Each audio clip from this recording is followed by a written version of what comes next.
भंडारा जिल्ह्यात बांधकाम विभागाकडून शासन नियमाची सर्रास पायमल्ली होत असल्याचा गंभीर आरोप समोर आलाय।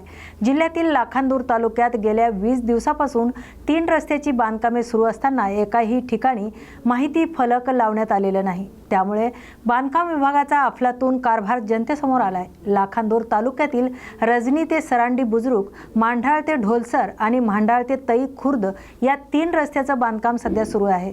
मात्र शासनाच्या स्पष्ट आदेशानुसार कोणत्याही रस्त्याचं काम सुरू करण्यापूर्वी माहिती फलक लावणे बंधनकारक असताना संबंधित विभाग आणि कंत्राटदाराकडून या नियमाकडे साफ दुर्लक्ष करण्यात आले। शासनाच्या परिपत्रकानुसार माहिती फलकांवर रस्त्यांचं नाव आणि क्रमांक, प्रकल्प कोड नंबर, लांबी, पॅकेज क्रमांक, अंदाजित किंमत, देखभाल दुरुस्ती खर्च, काम सुरू आणि पूर्ण होण्याची तारीख, देखभाल कालावधी, हमी दिनांक, ठेकेदारांचं नाव, कार्यान्वित यंत्रणा आणि अर्थसहाय्य अशा 13 बाबी ठळक अक्षरात नमूद करणे बंधनकारक आहे। मात्र या तिन्ही रस्त्यावर एकाही ठिकाणी माहिती फलक न लावता काम सुरू करण्यात आल्याने संबंधित विभाग आणि कंत्राटदार जनतेची दिशाभूल करून संगनमताने भ्रष्टाचार करण्याचा प्रयत्न करत असल्याचा आरोप स्थानिक नागरिकांकडून केला जातोय। या संपूर्ण प्रकरणाचा आढावा घेतलाय आमचे प्रतिनिधी प्रकाश नागतोडे यांनी। महाराष्ट्र नवनिर्माण सेनेचे रायगड जिल्ह्यातील पेन तालुक्यातील प्रमुख नेते रुपेश पाटील यांच्यावर पक्षाने मोठी जबाबदारी सोपवली। रुपेश पाटील यांची महाराष्ट्र नवनिर्माण सेनेच्या रोजगार आणि स्वयंरोजगार विभागाच्या महाराष्ट्र राज्य उपाध्यक्षपदी नियुक्ती करण्यात आली। ही नियुक्ती रोजगार आणि स्वयंरोजगार विभागाचे महाराष्ट्र अध्यक्ष महेंद्र बैसाने यांच्या हस्ते पार पडली। रुपेश पाटील हे मनसे संस्थापक अध्यक्ष राज ठाकरे, अमित ठाकरे तसेच रायगड जिल्हा अध्यक्ष जितेंद्र भाई पाटील यांचे विश्वासू सहकारी म्हणून ओळखले जातात।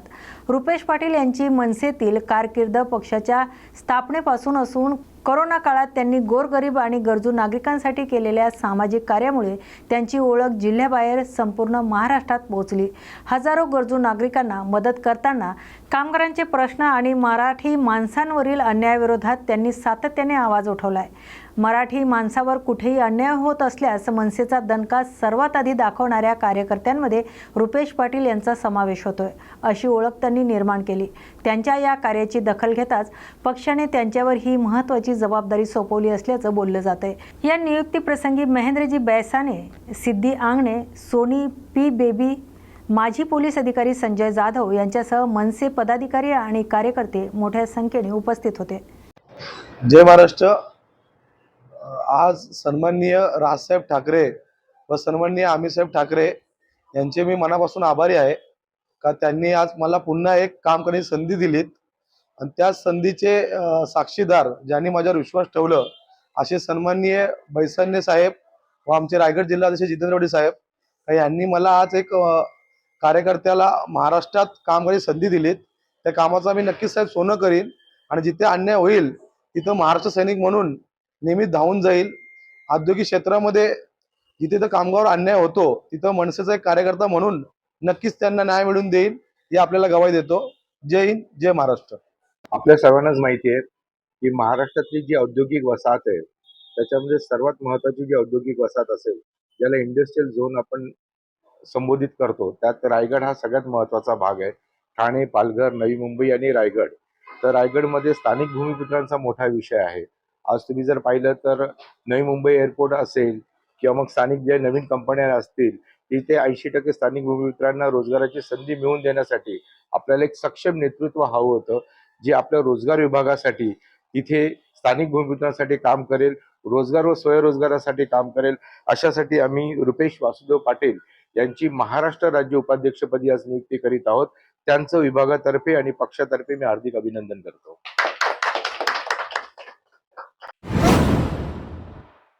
पेन तालुक्यातील पूर्व विभागात सुरू असलेल्या हेटावणे डावा तीर कालव्याच्या भूमिगत पाईपलाईन प्रकल्पामुळे शेतकऱ्यांचं मोठं नुकसान झाल्याचा आरोप करण्यात आलाय। या संदर्भात हेटावणे डावातीर कालवा संपादित संघर्ष समितीच्या वतीने कार्यकारी अभियंत्यांना निवेदन देण्यात आले। या भागात उन्हाळी भात शेती आणि भाजीपाला उत्पादन मोठ्या प्रमाणावर होत असून भूमिगत पाईपलाईनचे काम सुरू झाल्यामुळे शेतीचं नुकसान झालं आहे असा दावा शेतकऱ्यांनी केलाय। सार्वजनिक विकास कामांना आमचा विरोध नाही, मात्र आमच्या प्रलंबित मागण्या पूर्ण झाल्याशिवाय काम सुरू ठेवू नये अशी ठाम भूमिका शेतकऱ्यांनी मांडली।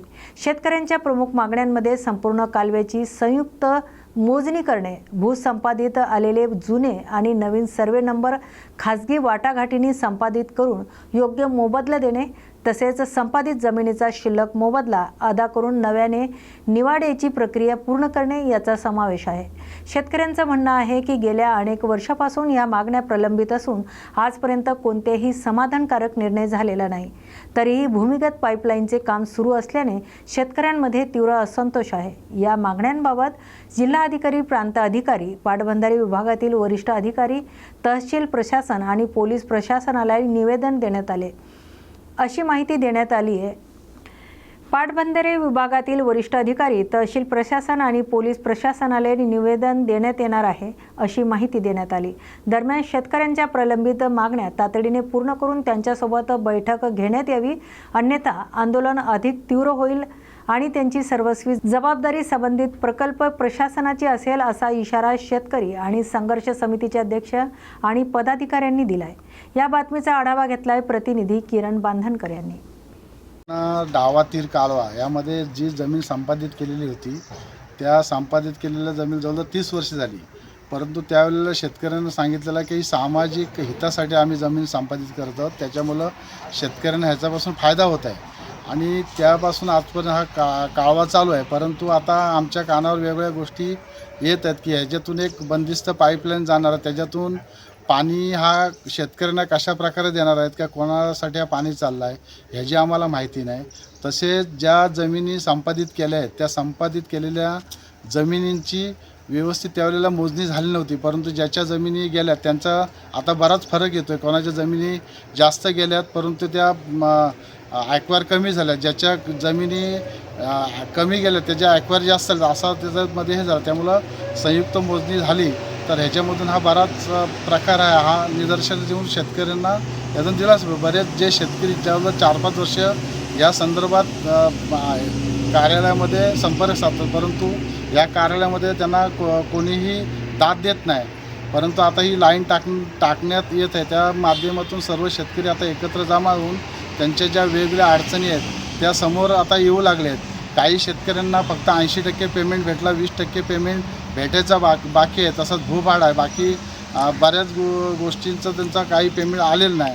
तोही पेमेंट आम्हाला सगळ्यांना मिळाला पाहिजे।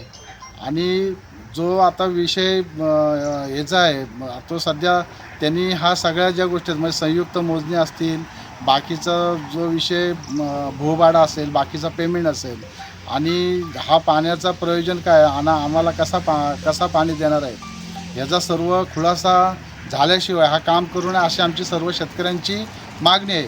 2 दिवसापूर्वी माननीय खासदार धैर्यशीलदादा पाटील यांच्यासोबत आमच्या सर्व शेतकऱ्यांची मीटिंग झाली।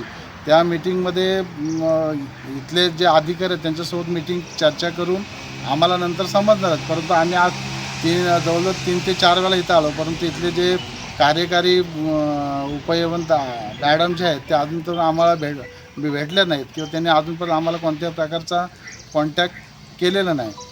तर आता आमचं सगळ्यांचं असं म्हणणं आहे की जोपर्यंत आमच्या सगळ्या ज्या हे आहेत मागण्या ज्या आहेत त्यांचा जोपर्यंत निरसन होत नाही किंवा आमचा खुलासा होत नाही तोपर्यंत हा काम चालू करायला नाही, पण तो बंद ठेवायला पाहिजे, जेणेकरून इथं कायदा सुव्यवस्थेचा प्रश्न येणार नाही। कारण हा विषय प्रत्येक शेतकऱ्याच्या गाठीशी बांधून ठेवलेल्या जमिनीचा, त्याच्यामुळं त्याला शेतकऱ्याला एकतर ह्या जमिनीपासून शेती उत्पन्न करून त्याला फायदा तरी मिळेल, नाही तर जर भविष्यात जरा फायदा मिळाला नाही तर त्याला उद्या फाशी घेण्याची वेळ येईल। जर याबाबत मागण्या जर पूर्ण केल्या नाही किंवा आमच्या शंकाचं निरसन झालं नाही तर यानंतरचं आंदोलन हा जरा मोठ्या प्रमाणात तीव्र करण्यात येईल। माननीय धैर्यशीलदादा पाटील यांच्यासोबत आम्ही ह्या गोष्टी बोलून नंतर आम्ही करणार आहोत। परंतु 30 वर्षापूर्वी संपादित केलेलं तेव्हा माननीय माजी मंत्री भाई मोहनराव पाटील हे आमचे इकडचे सर्व भागात जे कुटुंब प्रमुख होते त्यांनी सांगण्यानुसार आम्ही कोणत्याही प्रकारचा विरोध न करता किंवा त्यांनी सांगितलेलं आम्ही मानून आमच्या जमिनी लोकहितासाठी आम्ही त्या लगेच सगळ्या गावातले ते बऱ्याच गावातल्या लोकांनी दिलेल्या आहेत. परंतु त्या जमिनीचा उपयोग आता शेतकऱ्यांच्या हितासाठी जर होत नसेल तर आणि तो जर उपयोग हे व्यावसायिक दृष्ट्या करणार असतील तर त्याप्रमाणे त्या शेतकऱ्यांनाही न्याय मिळाला पाहिजे ही आमची इच्छा आहे. कालव्याचं पाणी चालू असताना आमच्या शेतकऱ्यांचा म्हणजे फायदा होत होता. आता हे लाईन बंद केल्यामुळं भाजी लावता येत नाही का भात पिकाचा पण फायदा होणार नाही. तर आम्ही निर्वाह कसा करायचा मग त्याचा भरपाई कसा मिळणार आम्हाला? काहीतरी तुम्ही भरपाई आम्हाला द्यायला पाहिजे. कारण अचानक तुमचा ठराव झाला तर आम्हाला शेतकऱ्याला पहिला ती दखल दिलीच नाही. मग आता नुकसान आमचा झाला आहे. ह्याचं काय करणार तुम्ही? भरपाई द्याल का? यवतमाळ जिल्ह्यातील उमरखेड तालुक्यातील पोफळी वन परिक्षेत्रात सागवानाच्या झाडाची बेकायदा कत्तल झाल्याचा गंभीर प्रकार उघडकीस आलाय. पोफळी वन परिक्षेत्रातील पावनमारी शिवार तिरोडा येथील वन जमिनावर तब्बल 12 सागवान झाडं तोडण्यात आल्याची तक्रार करण्यात आली. या प्रकरणी दिनांक 15 डिसेंबर 2025 रोजी तक्रार प्राप्त झाल्यानंतर वन विभागाकडून घटनास्थळी पंचनामा करण्यात आलाय. तक्रारदाराने यापूर्वी पोफळी वन परिक्षेत्र कार्यालयात तक्रार देण्याचा प्रयत्न केला होता, मात्र तक्रार स्वीकारण्यास आली नाही असा आरोप करण्यात आलाय. त्यानंतर वन विभागीय वन अधिकाऱ्यांकडे तक्रार अर्ज स्वीकारण्यात आला आणि त्यानुसार वन विभागाने तातडीने दखल घेत पंचनामा प्रक्रिया सुरू केली. सध्या पोफळी वन परिक्षेत्र अधिकाऱ्यांच्या उपस्थितीत पंचनामा सुरू असून क्षेत्र सहाय्यकासह वन विभागांचे कर्मचारी घटनास्थळी तपास करत आहेत. या बेकायदा वृक्षतोडीमागे नेमकं कोण जबाबदार आहे याचा तपास वन विभागाकडून सुरू आहे. दरम्यान या प्रकारामुळे पर्यावरण प्रेमी आणि नागरिकांमध्ये संताप व्यक्त होत असून दोषींवर कठोर कार्यवाहीची मागणी होती आहे. न्यूज मराठी 24/7 मध्ये आपलं स्वागत आहे. आपण आहो तरोडा शिवारामध्ये यवतमाळ जिल्ह्यातील उमरखेड तालुक्यातील पाऊनमारी तरोडा शिवारामध्ये आहो आणि इथं सागवान जातीच्या झाडाची वृक्षतोड झालेली आहे आणि त्या झाडाची वृक्षतोड करत असताना कुठलीही परवानगी वगैरे काही नाही. जे कोणी त्या शेती ज्याच्याकडे आहे आणि ते शेती जे वाहतात ती ई क्लास ई वर्ग जमीन आहे, त्या शेतकऱ्यांनी उप वन विभागीय अधिकारी यांच्याकडे तक्रार देऊन मधुकर देवला चव्हाण यांनी तक्रार दिली आणि त्या तक्रारीच्या अनुषंगाने कुठलीही कार्यवाही झालेली नाही.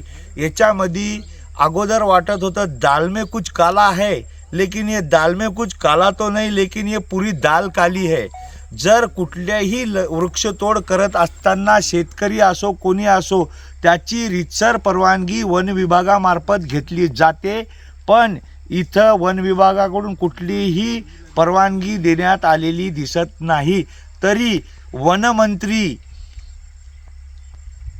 जे वनमंत्री आहेत आपल्या महाराष्ट्र राज्याचे, त्यांनी तात्काळ दखल घेऊन या गंगनमाळ पोफाळी उमरखेड तालुक्यामध्ये बेकायदा वृक्षतोड अशी खूप प्रमाणात होत आहे. तरी अशा अधिकारी कर्मचाऱ्याला तात्काळ कार्यवाही करून यांना घरचा रस्ता दाखवला पाहिजे. न्यूज मराठी 24/7 प्रतिनिधी संतोष आडेसह बाबा खान. तोडली किती तारखेला? 11/5/2025 ला. 25ला तुम्ही तक्रार द्यायला कुठं कुठं गेली? तक्रार द्यायला मी पोफाळीला साहेबाला गाड साहेबाला बोलवलं होतं. मला म्हणले बा उद्या तुम्ही पोफाळीला या. पोफाळला गेलो. मग पोफाळला अर्ज घेतला नाही. तिथून 2 दिवस मी पुन्हा याला गेलो आपल्या उंबरखेडला रेंजर ऑफिसला. तिथे सुद्धा मला अर्ज घेतला नाही. मग मी कदरून गावाकडे आलो. आज सुद्धा गेलतो. मग तिथं हे आता मी तळ्याचा आहे पांदण रस्ता आहे. हे पांदण रस्ता आहे तळ्यावरून मुळ्यावरून आलेली आहे. हे नकाशावर सगळा रस्ता इथून तिथून आहे. हे रस्ता तळ्यावर गेलेला शिळवणा पांदणाशी. हे शिळवणा पांदण शिव आहे. आणि या कार्यालयाला अर्ज कधी दिला? उपविभागीय कार्यालयाला 3 तारखेला. कार्यालयाला 3 तारखेला दिला. मी तिथे 1 तारखेला घेतो सुट्टी होती. 3 तारखेला त्यांनी माझा अर्ज घेतला. ठीक आहे. आणि तुमचं नाव काय? माझं नाव मधुकर देवला चव्हाण आहे. 2006 पासून ग्रामपंचायतला तुमच्या तंट आपले हे वन समिती यायला सगळा अर्ज केला माया सरकारची जमीन इकलास आहे 65 शेतकरी नंबर 65 आहे. मी याची मागणी केली. मी 30 वर्षापासून वैती करत आहो. पटवाऱ्याचा अहवाल आहे.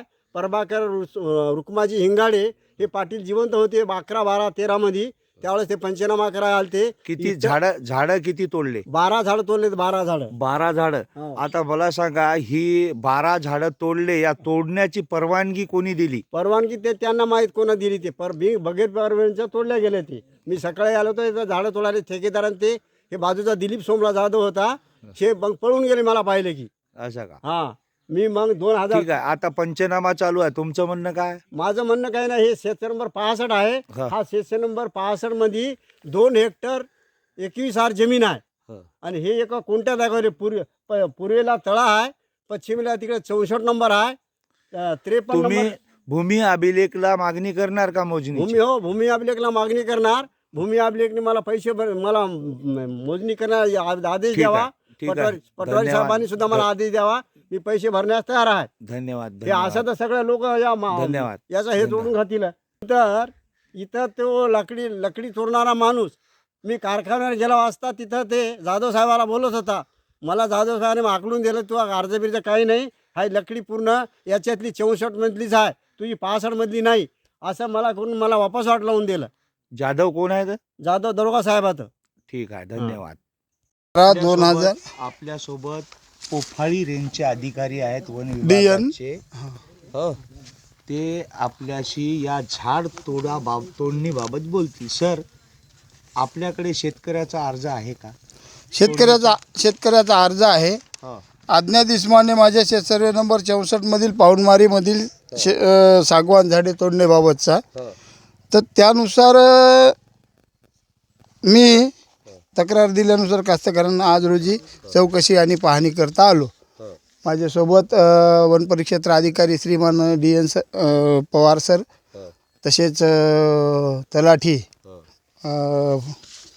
श्रीमान पाचंगे सर, VS पाचंगे, वनरक्षक गुट्टे साहेब आलो आणि पाहणी करत आहो.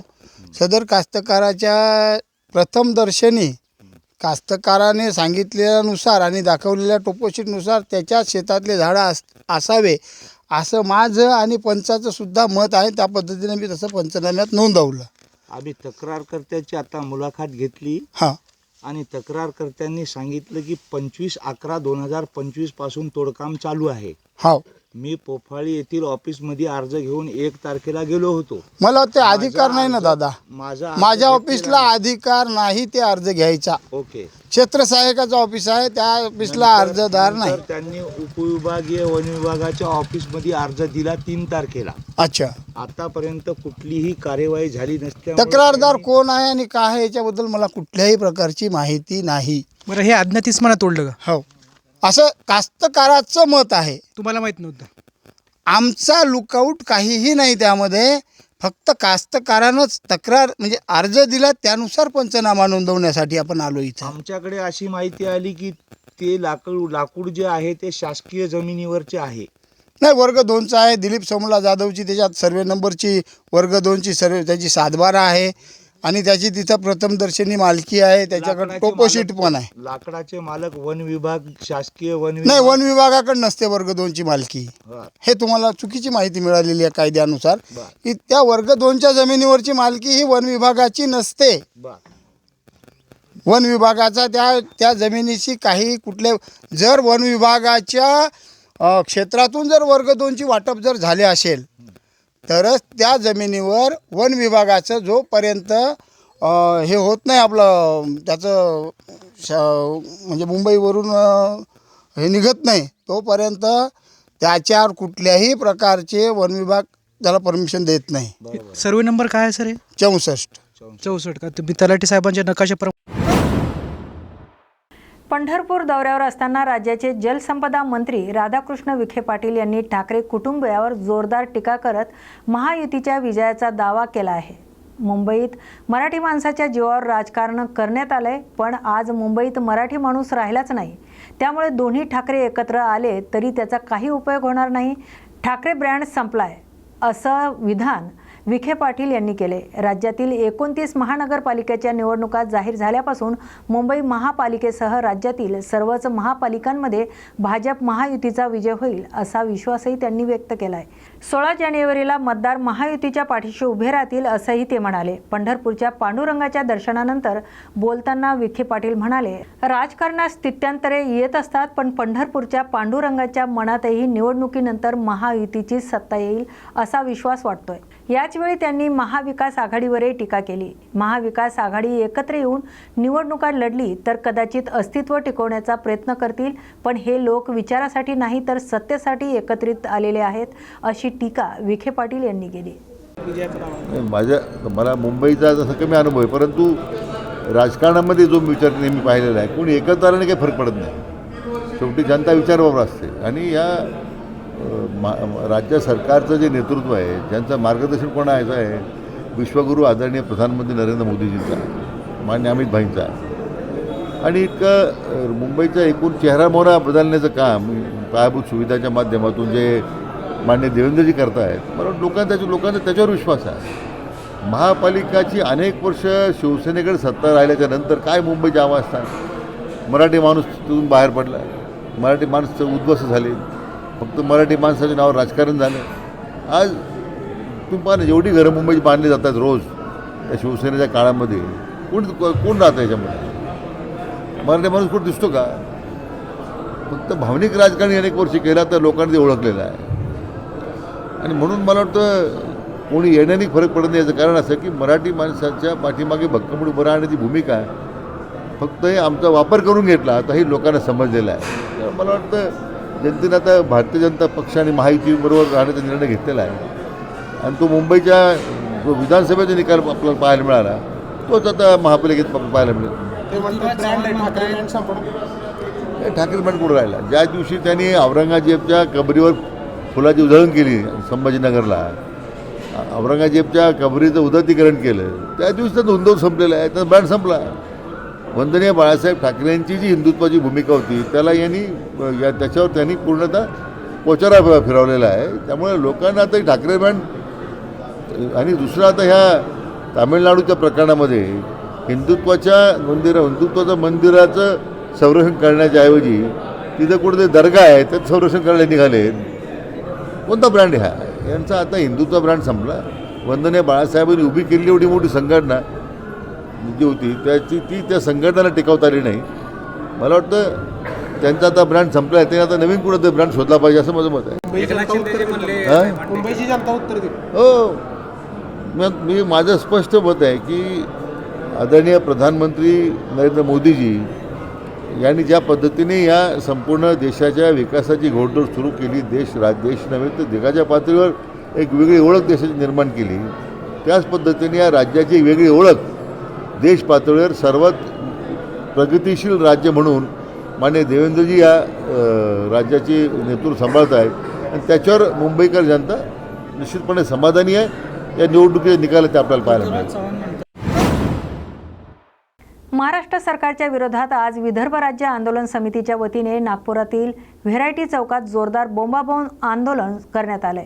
राज्य अर्थसंकल्पात विदर्भाची सातत्याने उपेक्षा होत असल्याचा आरोप करत आंदोलनकर्त्यांनी सरकार आणि मुख्यमंत्र्यांविरोधात तीव्र घोषणाबाजी केली. महाराष्ट्राच्या बजेटमध्ये विदर्भाच्या झोळीत पुन्हा एकदा काहीच पडलं नाही असा ठळक आरोप आंदोलनकर्त्यांकडून करण्यात आला.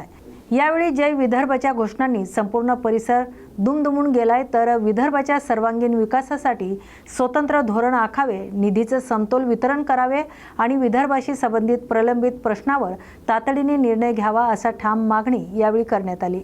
दरम्यान हे आंदोलन शांततापूर्ण मार्गाने पार पडले असून कायदा आणि सुव्यवस्थेचा कोणताही प्रश्न निर्माण झाला नाही. आता या आंदोलनाची शासन दखल घेते का आणि विदर्भाच्या मागण्यावर निर्णय घेतला जातो का हे पाहणं महत्त्वाचं ठरणार आहे. पाचवी मेजॉरिटी घेऊन जनतेचे प्रश्न दाबतात. आम्हाला तुमची गरज नाही असं ते जनतेला म्हणतात. 232 आमदार आमचे आहेत, फक्त अपोजिशनमध्ये काय 50 आमदार आहे. तर अशा स्थितीमध्ये आम्ही जनता भरडली जात आहे आणि देवेंद्र फडणवीस, बावनकुळे याचं उत्तर एकच देतात या जनतेने आम्हाला निवडून दिलं आहे, आम्ही जनतेबरोबर कोणताही व्यवहार करू. मोदी तसंच बोलतो. आणि किसानांचे 8 ते 10 आत्महत्या रोज होत आहे, बेरोजगारी वाढलेली आहे आणि या विदर्भात दरिद्री आली आहे. तुम्हाला आता लेटेस्ट माहिती अशी सांगतो की अजून एक खासदार कमी होणार आहे, अजून 4 आमदार कमी होणार आहे. 288 आमदारातले 4 आमदार विदर्भातले कमी होणार आणि ते उर्वरित महाराष्ट्रात जातील. तर अशा स्थितीत आम्ही आहोत आणि म्हणून या सरकारचा निषेध करतो की या अधिवेशनामध्ये त्यांनी फक्त 5 दिवस दिले. सरकार म्हणतंय की आमचं बजेट जे आहे ते लॉसमध्ये नाही, त्याच्यावर कर्ज आहे 10 लाख करोडचं. ॲडव्होकेट अविनाश काळे सोलापूरच्या राजकारणात सध्या माजी काँग्रेस आमदार दिलीप माने यांच्या भाजप प्रवेशाबाबत जोरदार चर्चा सुरू आहे. पालकमंत्री जयकुमार गोरे यांची भेट घेतल्यानंतर या चर्चांना आणखी उधाण आलंय. मात्र या भेटीनंतर दिलीप माने यांनी ही केवळ औपचारिक आणि वैयक्तिक भेट असल्याचं स्पष्ट केलंय. पालकमंत्र्याची भेट ही राजकीय नव्हती, आम्ही जुने मित्र आहोत आणि बऱ्याच दिवसापासून भेट झाली नव्हती, अशी भूमिका दिलीप माने यांनी मांडली. तसेच मी कोणत्याही दुसऱ्या पक्षात जाणार नाही आणि तसा माझा विचारही नाही. सध्या मी कोणत्याही पक्षात नाही, स्थिर आहे, असं त्यांनी स्पष्ट केलंय. महापालिका निवडणुकीच्या पार्श्वभूमीवर बोलताना दिलीप माने म्हणाले की सोलापूर महानगरपालिका निवडणूक जाहीर झाल्यानंतर कार्यकर्त्याशी चर्चा करून बैठक घेणार आहोत. भाजपाला माझी गरज वाटो अथवा न वाटो, आमचा निर्णय निवडणुकीनंतर घेतला जाईल, असंही त्यांनी सांगितलंय. दरम्यान स्वबळावर निवडणूक लढवणार नसल्याचं स्पष्ट करत आम्ही पक्षाबरोबरच लढू आणि कोणतं तरी एक चिन्ह असणारच, असं संकेत दिलीप माने यांनी दिले. पालकमंत्री जयकुमार गोरे यांच्या वक्तव्यावर प्रतिक्रिया देताना त्यांनी सांगितलंय, पालकमंत्री गोरे यांनी केलेलं वक्तव्य वेगळ्या भावनेतून व्यक्त झालं असावं. या सर्व घडामोडीमुळे दिलीप माने यांची पुढील राजकीय भूमिका काय असेल, या महापालिका निवडणुकीत ते कोणत्या भूमिकेत दिसतील, याकडे सोलापूरच्या राजकीय वर्तुळाचं लक्ष लागलंय. आपण पालकमंत्र्यांची भेट घेतलेली आहे, काय विषय होता, कशा संदर्भातली भेट? अनेक दिवस झालं पालकमंत्र्यांची माझी भेट झाली नव्हती. नेहमी जेव्हा सोलापुरात येते तेव्हा मी त्यांना भेटतच असतो.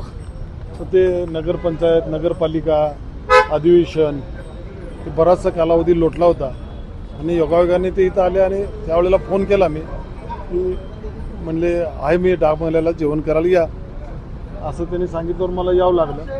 आणि नेहमीच येत असतो, पण निवडणुकीच्या काळामध्ये मध्ये आलो नव्हतो कारण का ते बिझी होते, त्यांचा शेड्यूल बिझी होता. त्या गडबडीत आपण कशाला भेटायचं, राजकीय उलटसुलट चर्चा व्हायला नको म्हणून मी त्यावेळेला टाळत होतो. आता कुठली निवडणूक नाही, ते 5 मिनिटांना आचारसंहिता चालू होती आणि त्यामुळं सहज आपलं भेटलं. नंतर निवडणूक आहे. पुणे जिल्ह्यातील मावळ तालुक्यातून एक अत्यंत धक्कादायक आणि संतापजनक घटना समोर आली आहे. 5 वर्षाच्या चिमुकलीवर अत्याचार करून तिची हत्या करण्यात आल्याचा प्रकार उघडकीस आला असून पोलिसांनी आरोपीला अटक केली आहे. मिळालेल्या माहितीनुसार शनिवारी सायंकाळी ही चिमुकली घरातून अचानक बेपत्ता झाली होती. रात्री उशिरा आई कामावरून घरी परतल्यानंतर मुलगी घरी नसल्याचं लक्षात येताच कुटुंबियांनी शोधाशोध सुरू केली.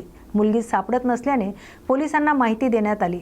यानंतर पिंपरी चिंचवड पोलिसांनी तातडीने शोध मोहीम सुरू केली. तपासादरम्यान घराशेजारी राहणाऱ्या एका व्यक्तीला ताब्यात घेण्यात आलंय आणि चौकशीत त्याच्याकडून गुन्ह्याची कबुली मिळाल्याची पोलिसांनी सांगितलंय. पोलिसांच्या माहितीनुसार पीडित बालिका अनेकदा घरी एकटी असायची आणि याच परिस्थितीचा गैरफायदा घेत आरोपीने हे कृत्य केल्याचं तपासात समोर झालंय. या प्रकरणात आरोपीला अटक करण्यात आली असून कठोर कार्यवाही केली जाईल असं पोलिसांकडून स्पष्ट करण्यात आलंय. या घटनेमुळे परिसरात तीव्र संतापाची भावना पसरली असून बाल सुरक्षेचा प्रश्न पुन्हा एकदा ऐरणीवर आलाय.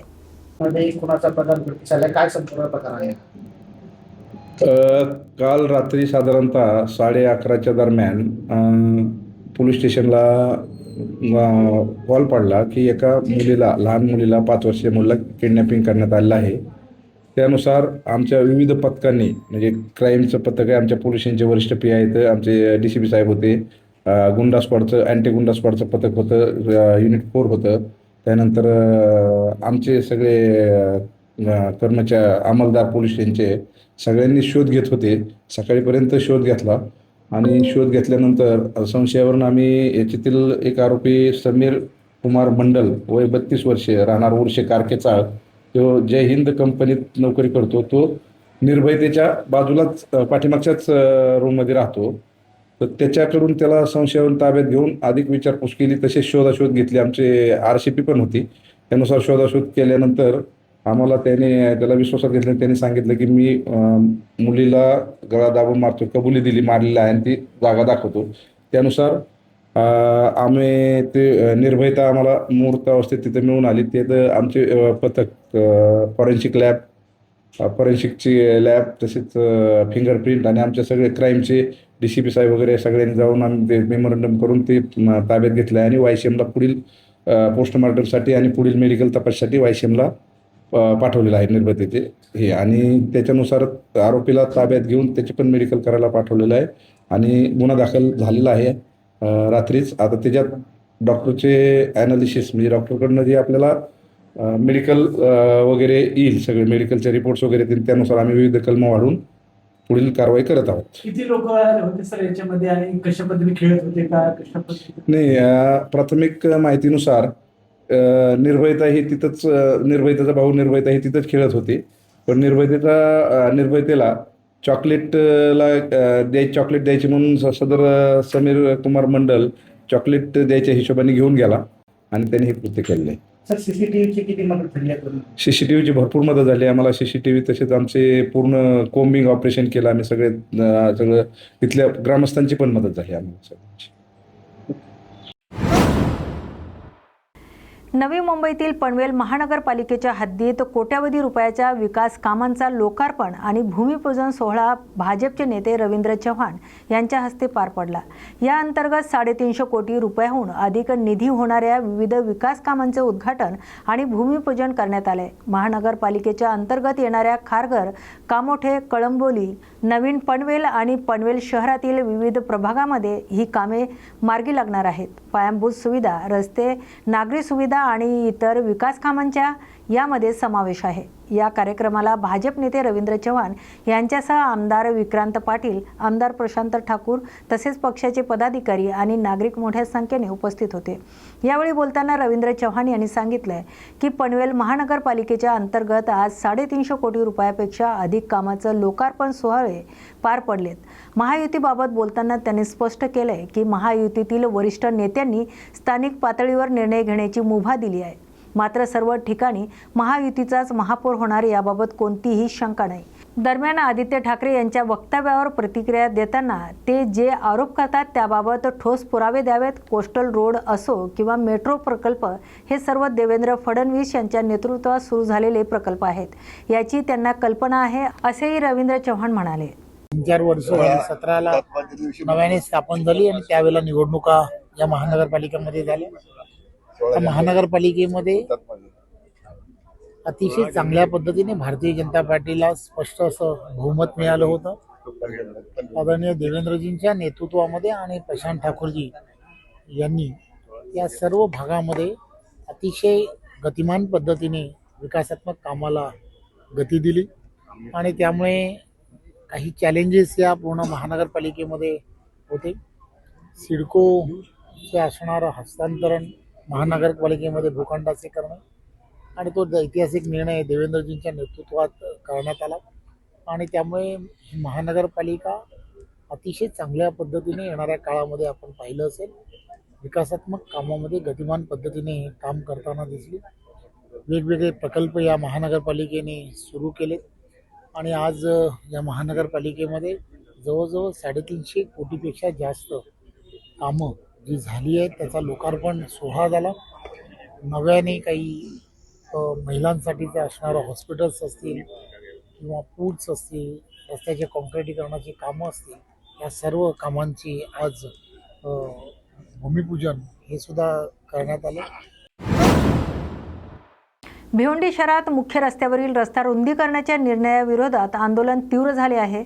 17 नोव्हेंबरपासून अंजूर फाटा ते कल्याण नाका आणि पुढे कल्याण नाका ते टेमघर दरम्यान 36 मीटर रस्ता रुंदीकरणाचं काम सुरू करण्यात आलं असून या निर्णयाला स्थानिक व्यापारी आणि रहिवाशांकडून तीव्र विरोध होतोय.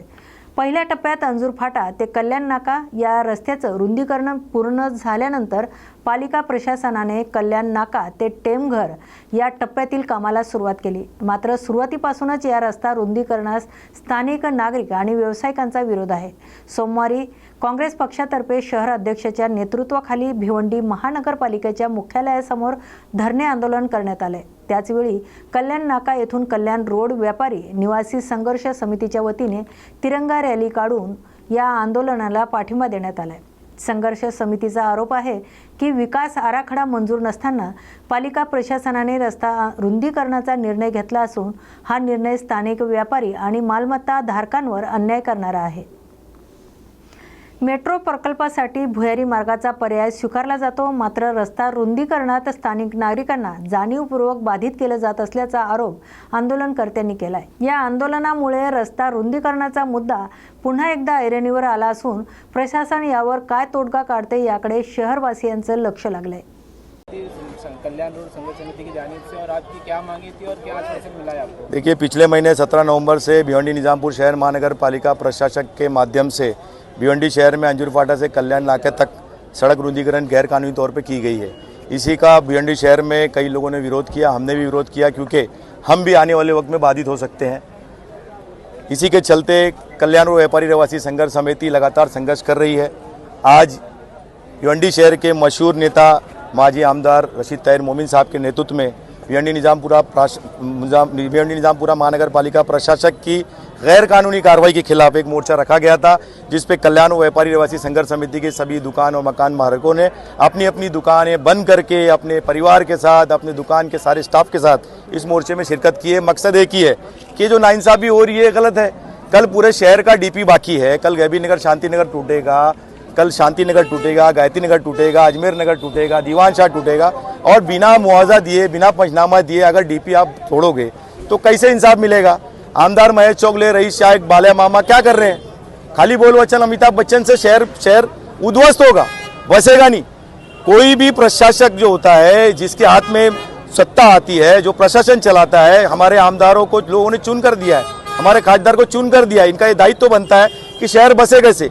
ये सिर्फ बिल्डरों से पैसे लेके लोगों को उजाड़ने का काम कर रहे हैं. ये सरासर हमारा इल्जाम है. आजच्या बातमी महाराष्ट्राची या बातमीपत्रात आपण येथेच थांबतोय. नवीन अपडेट पाहण्यासाठी पाहत राहा न्यूज मराठी 24/7. नवा भारत, नवा विचार.